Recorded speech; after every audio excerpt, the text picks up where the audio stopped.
So it means all of what Prophet brought and what the Ulul Amr, the real Ulul Amr, who not only translate hadith but they understood the reality of the hadith, and they're able to talk to you in a very basic simple English.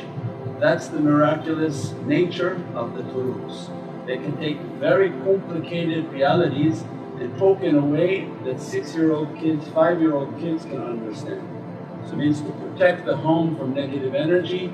Then when you're sleeping you realize that if you go to your left you're going to put a duress upon the heart.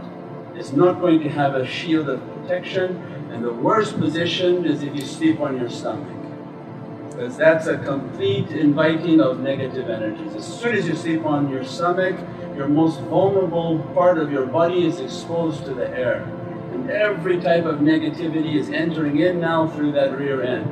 And as they enter in, they increase the negativity, increase the anger, increase every horrific characteristic into insan is coming through the nighttime visitations.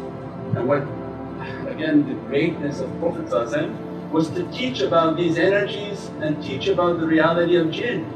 So when you're watching all the YouTube and all the television shows that the children are watching, alien abductions, what alien abductions? These are the jinn.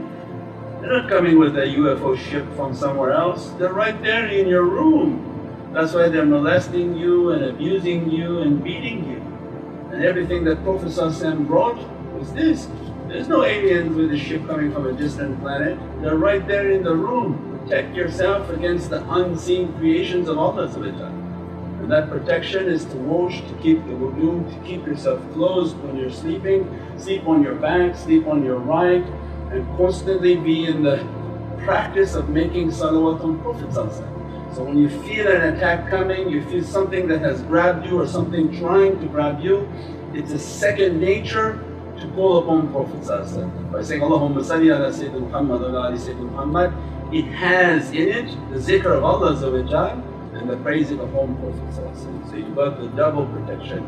You have Allah's attention with His most beloved. If you get the nazar of Sayyidina Muhammad upon you, and Prophet comes to give back a greeting and salutation, that is when the haqq comes, every falsehood has to leave that environment and that room. But it has to be second nature, otherwise people say that they're under attack all night long and it's not coming to them what to say.